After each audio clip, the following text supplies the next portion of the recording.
what's the job life like, etc. And also to get a bit of an exposure from an MNC, but to know how things work, etc., how a process is run, so on and so forth. So that was one. And second, also, I think the more real reason was that I was a bit sort of afraid कि यार अभी से startup करा fail हो गए तो क्या होगा.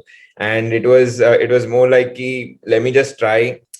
Like I give myself a promise that I will not stay in the job for a long period of time for sure. Like I will definitely just use this as a stopgap in for a year and a half, maybe 2 years max, and then definitely quit my job and give another shot to whatever startup it is at that time that I feel like is the most logical. And that promise, that was the one promise which I kept to myself. And so 18 months after joining JPMorgan, so I was working in India, and then they had also given me an opportunity to move to London. So I did like a short stint first, and then at the end of it, they sort of gave me an offer there as well. And my goal was basically they had given a decent offer in London and all that.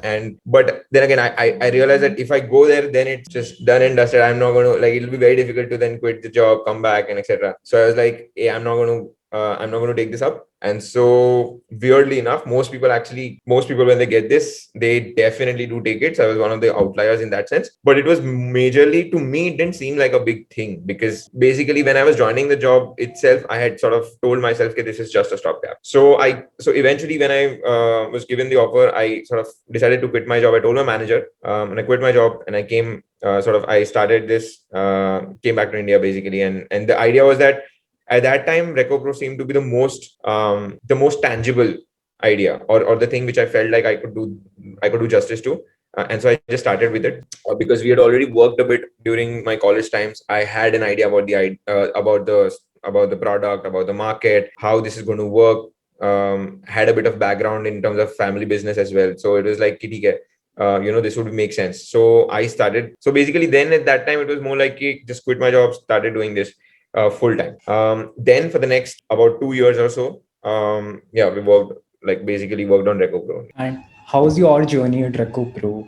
How you build that product and the clean tech space? Yeah. Broadly. So that was it was a very different experience, because it was not a typical startup. So it was not a tech startup. Basically, it was not a thing where you had an app or a website. It was a hardware B2B product. And so it was a different experience. It had manufacturing angle involved in it. It was not the typical tech startup experience. So it was very different, I would say, but also very humbling, and sort of gave me a lot of learnings about how to actually do sales. मतलब we literally, like, उसमें literally did, like, went from factory to factory trying to sell pallets, and in the industrial areas. And that really I think it was like a training phase. It really helped me understand how to do sales, trying to think from the user's perspective, basically. Like, users don't care about your features. Users don't care about how awesome or how fast or how whatever your product is. They basically care about what they want to see. And is like, for example, in India, the biggest thing was sort of cost. Cost is always the factor. Like, India is an extremely price sensitive market. So we try to understand, okay, so what within cost matters, etc. So for those 2 years, I think that was like a very good learning ground for me. Lots of and by the way, lots and lots of mistakes. I mean, I can't even imagine that, Rathin. Like, basically the way I start, like, it horrible. Like, come on, it was so, like, some of the mistakes were so bad. I don't even know how we did. But yeah. One of the things about that was that it was a solo founder startup. And I would, depends on person to person, but I would not recommend that to people like me. For various reasons. It will come to the whole co-founder bit, how to find a co-founder, what exactly to look in a co-founder, so on and so forth. But yeah, that was more like a solo founder thing. So again, lots of learnings there as well. Lots of mistakes, like, which is the complete antithesis of how a startup should run. Ki matlab fast, lean, etc. But it's the complete opposite. That pehle capex, machinery, we bought machinery.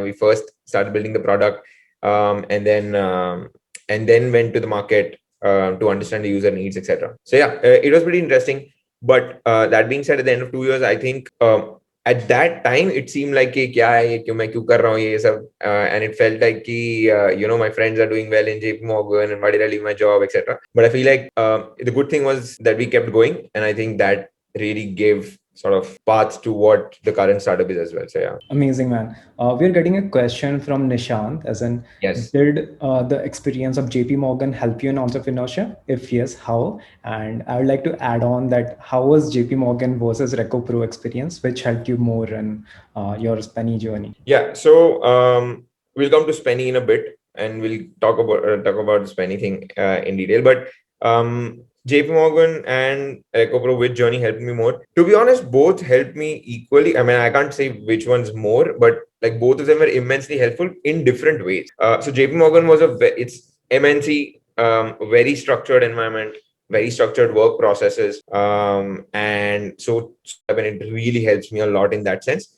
That's one. Two, the network of JP Morgan is pretty much the most important network that I mean, one of the best networks apart from the BITS Pilani network as well, in terms of A, finding investors today, B, early employees, C, early user groups, etc. So in literally every way, that sense, the community of JP Morgan really helped. Third, the specific skill sets that I learned while working at JP, about how big companies run their processes is not so. I think people have a perception that big companies run in certain way and startups should run in a very opposite way. It's not. I don't think that's the case. I think we should take what's good from them, in the sense that um, the best part about any big company is that they take daily tasks and try and keep automating it to boring processes. While those processes are boring, they are highly efficient, and that is why they are such big companies, right? So in a startup, everything is haywire. So the more you can try and automate and make it a process, the better it is for the creative parts of the startup, that you apply more brain there. So your daily tasks get eliminated. And that is the biggest advantage I learned from JP. So JP created, like, basically creating Excel models, pitch decks, etc. They created an entire process flow wherein everything was made automated, such that you didn't have to apply so much brain on that, so that you have more time to apply brain to newer tasks or newer problems. I think that was the direct lesson that I could take to Spenny as well. And finally, I think the biggest, also one of the biggest parts about JP was that it gave me a lot of exposure to people or to bankers all across the world, to customers within India as well as outside of India. And it really helped me understand the process of selling, the process of how do you go to a room, and how do you present it to a board full of directors, how do you pitch to people. The art of pitching was something that I really learned at JP Morgan, which I continue to use literally every single day at Spenny, especially when we were raising our seed round, when we pitched to Combinator, when we pitched to our early entrepreneur first investors, etc. So that art of pitching, which I learned at JP, when you're pitching to a room full of board directors who don't have any interest in you and they're super busy, and yet you have to keep them engaged. I think that is what is sort of kept, that is super useful. So yeah, that is about JP. About Reco Pro, very simple.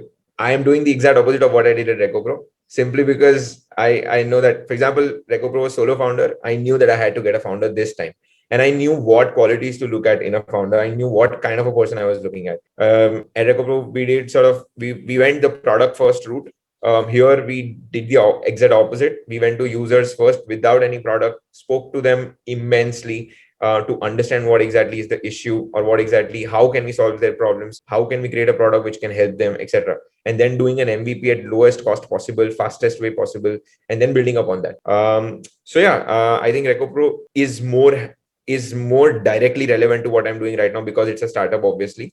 But JP has the more soft sort of experience, basically. Amazing, amazing. And you have been to the top-notch accelerators of the world, right? Entrepreneur First, Y Combinator, 500 startups. So how been your journey up to that?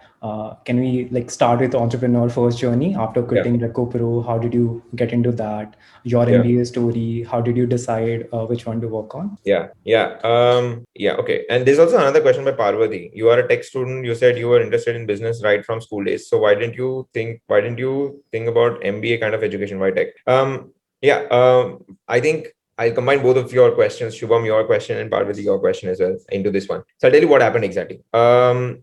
plus two में it was, I think it was, I mean, it was more like a सब लोग IIT कर रहे तो मेरे को भी करना चाहिए was a like that was the thing. So basically, study for IIT, went into BITS. Once I got into BITS, I think I realized that in hindsight, I was lucky that I got it there because the kind of diverse sort of background that BITS gave in terms of people, in terms of the opportunities for international exposure, plus for the startup life that I wanted to live, and they like BITS support startups like anything, and that's amazing. And so that, I think, we just got lucky there. Post that, the MBA question came, and after basically at the end of RecoPro journey, so RecoPro, at the end of that, I had this big question that should I do an MBA or not, or should I do something else or not? And I was really confused. Like I was confused for a long time कि अभी करना क्या exactly? ये तो कर लिया लेकिन पता नहीं चल रहा है. So it was like, what do I actually want to pursue? That was the question. And so what I did was that I just applied, I just took my GMAT exam and I applied to a few business schools, and I got into INSEAD Business School. So then the point was, I've already gotten into this. Now I almost had like 10 months before I had to join INSEAD, and it was a question of what really do I want to do. So I told my parents here, like I was staying at home at that time, and I was like, I'm going to move to Mumbai, and I'm going to I made a list of all the things that I ever wanted to do. Just kind of explore everything that I ever wanted to explore. And I decided to go to Mumbai to pursue all of them in a structured way, such that I was going to do one activity per month. So say I made a list of the things that I wanted to do. Like I wanted to try out stand-up comedy. I wanted to try out music, specifically tabla, because I train in that. I wanted to try out a bunch of other things like travel blogging, etc. A lot of stuff. So I basically just made a list of these things, and I decided to give like 1 month to one task only, like a full time, and just to understand whether this is what I want to really do ahead as a career option. And I enjoyed so much. Like I tried all of those things, experimented, did comedy, did music, did travel blogging, did dance, and a bunch of interesting stuff. One activity per month. I kept doing it till the point when I had to make a decision, and I decided that, you know what, I enjoy all of these things, but I think my core competency basically lies in startups. And sort of, I really want to get back into startups. And so this time, because of RecoPro, I knew that I wanted to get a co-founder basically. And meanwhile, all of this while, I still have a deadline that I have to go to INSEAD in June, right? So I'm just basically experimenting, with the hope that if I find something before the MBA thing, then I won't go for the MBA. And if I don't find something, I'll go for the MBA. But the more I research and analyze about this, the more I realize that MBA will not add value. This is to answer your question, Parvati. That basically, why? Because MBA is fucking expensive. It is ridiculously expensive. Like almost a crore rupees. And I thought that if you have a crore, like, I mean, if you're going to spend a crore rupees in an MBA, why don't you actually put the same money in a startup? I mean, fail bhi hoga to bhi zyada seekhne ko milega. MBA was more like a textbook learning. And so the idea was that if you go do an MBA, you will have to obviously spend a crore, which you will have to take a loan. And to repay the loan, you will have to do some job. And so my age was such that I was like, I think I was 20, I was 25, 26, 25 at the time, or 26. So then the point was that if I go for an MBA and then do the and then finish my MBA and then do a 2 or 3 year job to just repay the loan, etc., I'll be like 30 or so when I 30, 31, when I finally am debt free. And then now I can make some choice about, if I want to start up or not.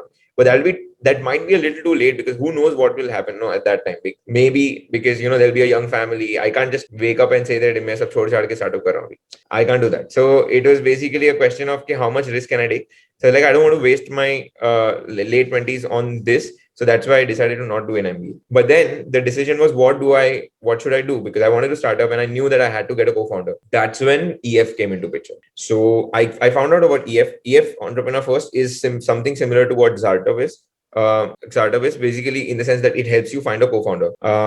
That's their core expertise. That's it. Now, the thesis behind finding a co-founder is very simple. I'll come to that in a bit, but basically that I applied to EF with the hope that I get into EF Bangalore, but I got rejected. And they told me that you are not ready for startups yet. They in the final interview, they told me that you should try and see if you can take a job. And I was like pretty disheartened.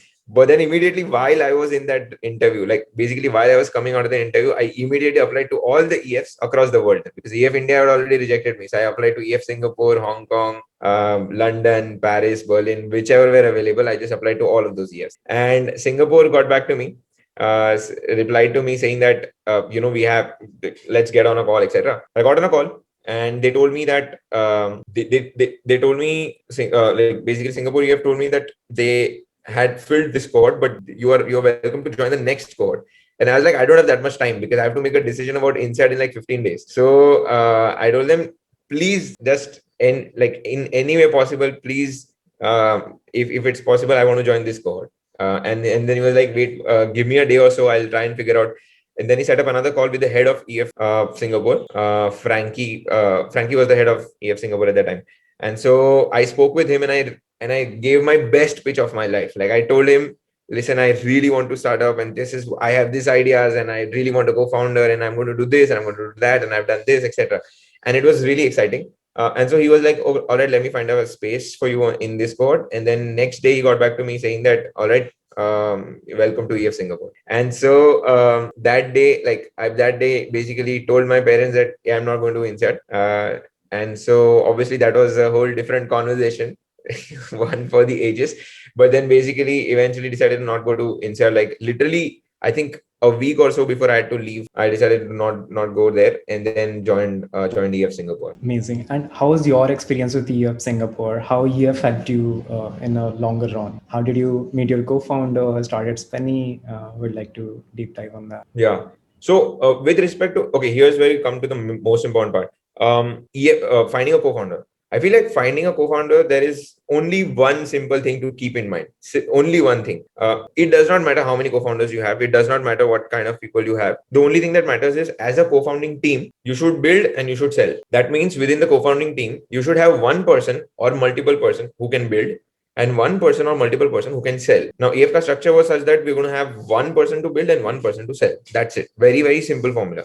I knew I can sell. And by build, I mean, if it's a tech product, then code. If it's a biotech product, then do the research. If it's a deep tech product, about, I don't know, whatever. Basically, the build part, as in, is the tech part. The sell part is the sell part.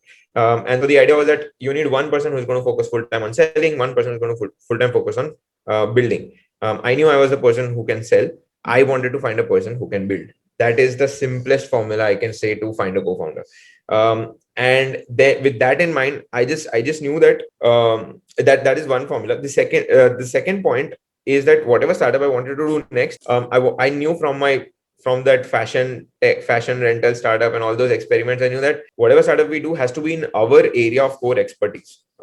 Basically, such that at least you are better than 90% of the people already. Because if you get into a field where you have no idea about, then building startup is already a challenge. उसके ऊपर से तुमने field भी ऐसी ली है जिसमें आपको खुद को कोई नॉलेज नहीं है, तो फिर is very difficult. And so I had a background of finance because of JP. So the idea was simple. I wanted to build a fintech startup in which I'll do the selling part. I wanted someone who can code.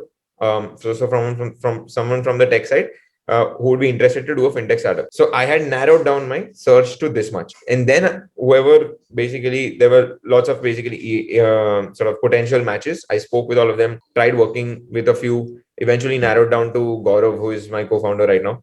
One of the best people I know in terms of tech, product and design, and he was sort of exactly complementary to my skill set, which was business, finance and market. So essentially there are the 6 functions of any business, right? Your business, finance, marketing, tech, product and design. And he was good in these 3, I was good in these 3, and we were like, let's give this a shot. And both of us are really interested in fintech. So then it became a little easy for us.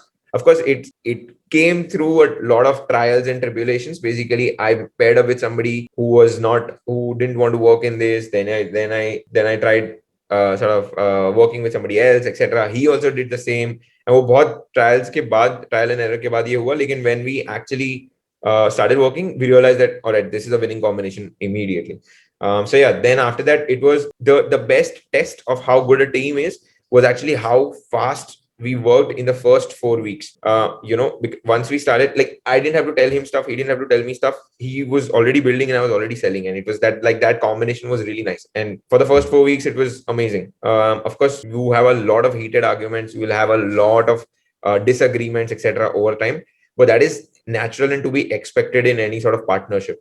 But yeah, I think that's how I realized that this is like the perfect person to start company with. So, yeah. And what after EF? Like how EF helped you get into Y Combinator? How that happened? Yeah. So once it was after EF, the point was we had to obviously fend for ourselves, in the sense कि एक बार EF तो हो गया चलो फिर क्या. So then it was a question of we wanted to actually raise a seed. That was our intention. Lekin we were very early to raise our seed because we didn't have a fully fledged product. We didn't. Our MVP was also barely functioning. We didn't have any users. Also, we had like barely 100 users. So it was a question of how do we take this forward?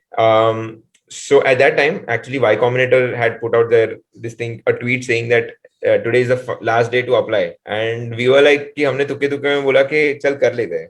So it was like कि yeah, let's do it. Or no harm actually. And so Gaurav and I were so we decided कि we'll just apply to it. And then we'll see. We'll figure out क्या होता है. And when we were applying, we didn't have anything, to be honest. So the things that we wrote in the application, we hoped that if we get selected by in the interview round, then till that time we would hopefully have the product. We'll hopefully have this many users. We'll hopefully have a sort of some model figured out, etc. So we wrote the application like assuming that we are already 3 months in advance.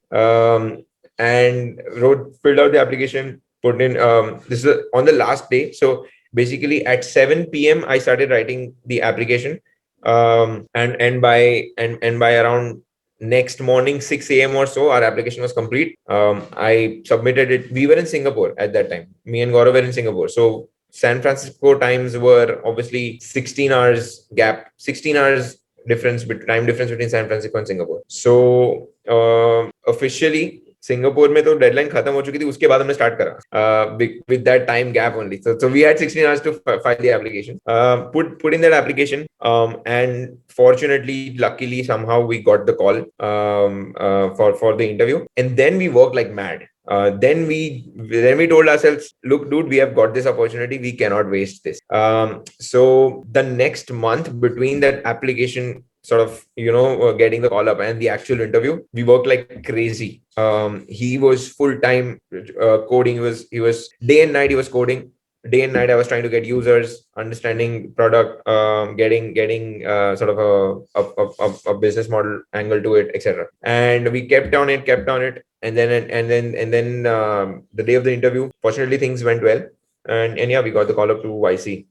Post that, it's been a very different journey. Till YC, it was more like finding the co-founder, finding a team, finding the area where we want to work in, etc. Post YC, the focus was on two things and two things only: product and fundraising. So first 2-3 months in YC, it was 2 months in YC, it was as product. And then the last 2 months in YC, it was fundraising. So yeah. Amazing. We have a question from Kshitis asking, before applying to EF or similar places, what work is required to be done? Can you tell a little about what all work is required to be done before applying to EF or similar? I mean, all right, let me break this down. What kind of people do EF take? Okay. If you want to go, not just EF, I'm going to say any startup accelerator, right? Like where you want to find a co-founder, that kind of accelerators. You have two things. You either have a domain experience, like you are a 10-year expert in one particular field, or you have a deep tech experience in the sense that you have a master's in something, you have a PhD in something, or you're literally you're literally in the top 2% of that field in the entire world. So that's the case. Or you are a generalist but good at execution. That either you can go out there, do marketing, do business, etc., or you can code basically. So you fall into one of these three categories: either a domain expert or a generalist, but who can either code or sort of build, etc. And the third is either you can sell. You have to be one of these three things. Once you identify yourself within any of this bucket, enhance that bucket by focusing on the experiences that you've done on on any of these three things. So basically, whatever work that you've done up until that point, which can help you build up your case for any of those three things, that is what you need to keep doing again and again. About what all work is required to be done before applying to EF, it's there's nothing like you will do one particular work 1 month before applying to EF and that is how you get to EF. ऐसा तो नहीं होने वाला है. It's like basically a combination of all your life's work that you've done so far and what parts you want to highlight. It's nothing. It's not like now today you decide you want to apply to EF and so for the next 1 month you keep working on something. I don't think that's the way to. Great. I think Sujit has a question, but let's move on to the Spenny part and the Y Combinator, how it helped, and then we can open up for questions to the whole show. Yeah. What is Spenny, by the way, if you can tell it in Yeah. your terms, the problem that you are trying to solve, how you came up with Spenny and why, how YC helped in the journey. Let me do that. Give me 1 second. Yeah, okay. Sorry about that. Okay, so let me actually do this. First, let me tell you what Spenny is, and then I'll tell you how we came to that. Came to this idea. So Spenny, essentially, the basic idea is that every time you do any transaction, we round it up to the nearest 10 rupees and we invest it for you automatically. Fairly simple. So that means, let's say if you go to a coffee shop and you buy a cup of coffee for, let's say, 54 rupees, then we round it up to 60 rupees and that difference of 6 rupees is something that we invest automatically. So every time you do such transactions with your debit card, your credit card, your UPI apps like Google Pay, Paytm, etc., or even net banking, when you do a transaction through any of these sources, we keep it rounding it up and we keep investing it. So eventually, over a period of time, let's say even a month or two down the lane, you might not even know, but you already have a running portfolio of 5,000-6,000 rupees, and you don't even know about it. And that's actually giving you decent returns, like 12 to 16% returns. So that is the basic idea of Spenny. Now, how we came to this was actually very interesting. We did an experiment. Let me tell you what the experiment was about. This is pretty much the most fun experiment that we've done. So before we started on the idea, हमें ज्यादा कुछ idea, हमारा सिर्फ एक ही गोल था. हम लोग को ये लगता था कि we came across the stat that only 3% of India invests as opposed to like 55% of people in US. So the idea was that कि इंडिया में ऐसा तो नहीं कि पैसा कम है लोगों के पास. Like there is enough money, at least enough money to start investing basically. But most people don't invest because they find it very complicated, very tough. Like for example, if I tell someone that, hey, you want to start investing, person will be overwhelmed with the amount of information that exists in the internet. Like kahan se start kare? How to start this? Where do you start? There are so many decisions to make. There are like more than 2,000 mutual funds also. So mutual funds sahi hai, lekin सारे थोड़ी सही होते हैं. So basically, how do you know where to invest your money? That was the basic question. And so we decided, can we create an easier and a faster way to start investing for people? That was the basic goal. And with that being said, we were doing some research and we came across a very interesting point. It said that in some a professor in Harvard had done this, MIT had done this experiment about monkeys. What experiment they did was that in one room they had a room full of financial analysts, and in the other room they had blindfolded monkeys. And in front of them they kept a series of stocks. The monkeys were given darts. The monkeys threw darts on that on the chart in front of them, and they selected the stocks where the darts left, like where the darts go. And on the other hand, the financial analyst did a lot of computation, a lot of analysis, and created a basket of stocks. It turned out they simulated this for 30 years, and for 27 years out of those 30 years, the monkeys beat the financial analyst. And the funny part about this whole experiment was that their point was that investing is unnecessarily made complex and nobody knows anything. Like majorly, if you just invest into the sort of the top stocks in general, blue chip stock, you will over a long period of time, you will get a decent return. That is the point. So we were like, this is a very, very nice experiment to do. The next morning, in our entire co-working space, we put up huge posters of monkeys everywhere, in the elevator, in the coffee shop, in the work modules, workstations, everywhere we put up monkey posters with one caption: investing so easy, monkeys can do better than you. And we put this up everywhere, and we didn't write anything कि किसने किया है ये, कौन सी company है ये, हमने कुछ नहीं लिखा, बस हमने खाली इतना लिखा. And we just wrote third floor 3 p.m. Basically of that workspace. And the next day at 3 p.m. Everyone, like there were 100 people in the building. Everyone came to the third floor. We were not expecting that much. So what we did was that we put a spin wheel in the center of the room, and we told people you have to pay us $5 Singapore. We were in Singapore, that's why. So you have to pay us $5. You can spin the wheel, and whatever stock you get, we had written different stocks in that spin wheel. Whatever stock you get, we will gift you that stock immediately. So there were lots of stocks which are penny stocks, and there were lots of stocks which are expensive. So you just have to if you want to play the game, you have to spin the wheel. In less than 5 minutes, we sold out. We ran out of this thing of stocks to give out of our inventory. So that was actually very interesting, because that experiment gave us an insight that investing is not something that people don't want to do. It's just that it's made out to be very confusing and complicated and difficult. इसलिए लोगों का मन नहीं होता है करने का. It's inertia to get started. So the thesis was very simple. How can we make it fun, or how can we make it interesting? That's it. That was the goal. With that in mind, we did a lot of experiments. We studied about a lot of startups, like Parvati mentioned, Acorns in US. So we did a lot of study, and we decided that let's take that up. Let's try and experiment with it. And we launched an MVP for that, and we got a lot of user response. And so then from that point on, it was like, okay, I think this is a decent idea. Let's start rolling with it. So yeah, that's how we started building it up, basically. And after that, how's the growth story at Spenny? How did you figure out? How did you talk to users to the current model? That's Spenny. Yeah. So post that, then it was a question of sort of going it in a more structured way. कि मजाक तो सही था, but अभी अगर इसको थोड़ा structure करना है तो कैसे करें?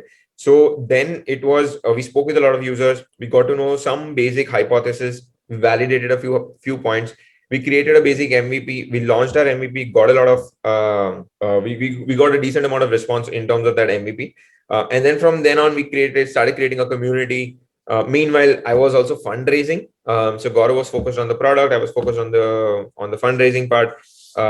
We raised $1.1 million in seed round after YC. So all of those things were happening simultaneously. Eventually we reached a level where we were pretty convinced that this is what we want to launch. And then it was a question of, once we had done the basic test, after that it was a question of figuring out the logistics. Who will be our investment partner? How will we take care of security? What are the regulations we need to take care of? How do we actually market it? What is the first launch that we want to do? How will we get the first 100 users, first 500 users, first 1,000 users, and then grow from there? What are the basic feedback inputs to take in point, etc. And then we started just one by one. We started taking one problem at a time, figure that out, move to the next problem, figure that out. There is no set process. Initially बहुत सब random होता है, धीरे धीरे process बनती जाती है, लेकिन initially a lot of things are random. We hired our first engineer, then another engineer, then a designer, then one person on the business side, one person on the operations side, etc. etc. फिर वो बस वही है कि धीरे धीरे करके बनता गया, होता गया. So yeah, over the next 12 months, I think were very critical in terms of, do we survive as a company? And if we do, how much do we grow? What's the trajectory like, etc. A lot was fuzzy initially. हमें यही नहीं पता था कि हम invest कहाँ करेंगे पैसे, कैसे करेंगे, partnership कैसे होगी, why will big companies or big AMCs or brand names partner with us, etc. So a lot of it was tough, but I mean that's the thing. If you only do one problem, कि अब तो मेरे को ये करना है, there's no other option. ये करना ही पड़ेगा. You have to solve this, else you can't move ahead. I think it's like when your back's against the wall, you start figuring out stuff. Great insights, Rathin. So I'll open up the floor for questions, starting with Sujit. Maybe you can take off his question. And guys, you can raise your hand, and then Stenson can queue you up. Right. Thank you. Great hypothesis, Rathin. Thanks for the great intro. My question was about the entrepreneur first. I am at a stage. I have a startup that I've just launched in the India market. My goal is to launch in the US market. Congratulations. And yeah, and thank you. And I'm a solo founder. I'm looking for a co-founder, and I am at core IT services project manager, a project management consultant. I have a lot of experience in that space. What I've done is I've built a product. I'm not a sales guy by any stretch of imagination. So what I critically need is a sales guy. Yeah. So will Entrepreneur First, I was reading Entrepreneur First website, and they seem to be having this model where 6 months period, you start in with an idea and you end up with a company with co-founder or co-founders or whatever. My entry point seems to be slightly different. So am I a candidate for entrepreneur first or am I not? That's a simple question. Yeah. To answer your question, yes, you are a candidate. And I'll explain how. But first, let me get a bit more context. Are you creating a B2B SaaS kind of a product? Exactly. Okay, got it. So they love your kind of products, first of all. Okay. I will I will actually break this down as well. So I understand that you are a products person. What you need is someone who can do the B2B sales. That is what you need.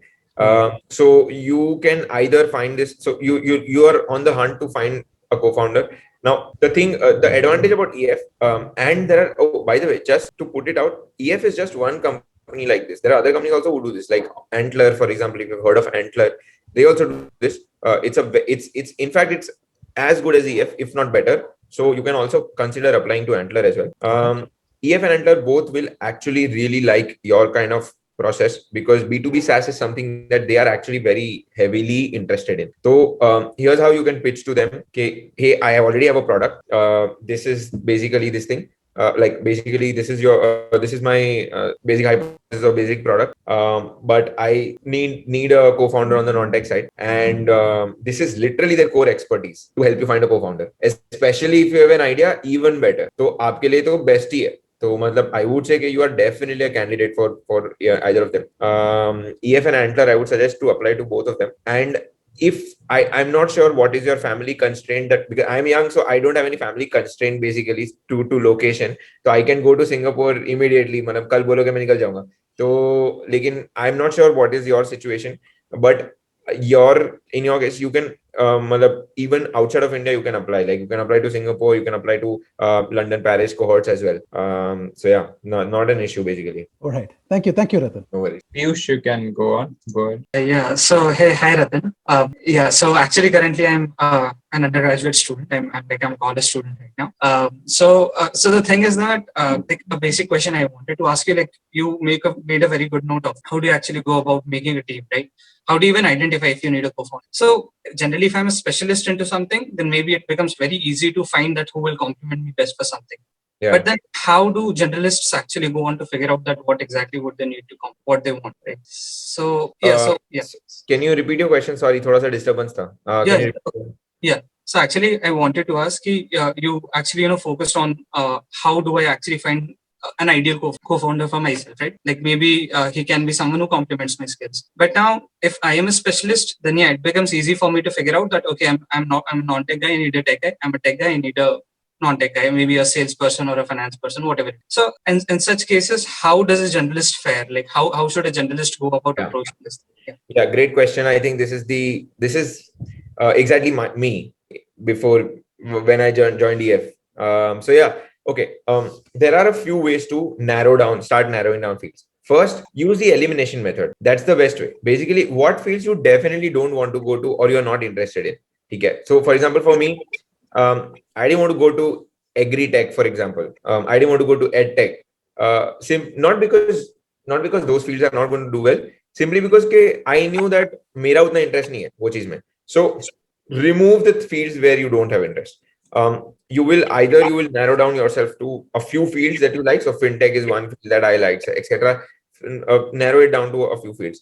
Now, if you're a generalist, you have to be the one who is flexible, because specialist is the person who is already specialized in their field. So they are not going to move. So you are the one you're supposed to move. So be a little open, be a little flexible that way. कि अगर कोई अच्छा idea मिला कोई field में, even if it is not exactly your top choice, try and give it a shot. What if it actually is fun? You never know, right? So that is second. Third, field का point यहाँ पे खत्म करो. उसके बाद start looking at the co-founder, as in whoever that specialist person is, because ultimately now ideas keep changing. Like when we started, our idea was very different. Now the idea is very different. Ideas keep changing, context keeps changing. Sometimes even industries keep changing. But the one thing that remains constant is your co-founder. So find a person who you know for sure that A, you're going to have fun working with, and B, you're going to have a decent time. Like basically, you're not going to kill each other in this process, because this is a long journey. It's going to be like if your startup works, then it's going to be a journey of like 5-7 years at least. And you want a person which is not something that you just immediately you cannot stand. You want a person you are you are fun to hang around with, etc. So I would say figure out the person that you want to work with, and then it's a combination of two. That you speak with them. Okay, I like these fields. What are you interested in? Let's meet at a common ground. There might most often than not there is at least one field where both of you are excited.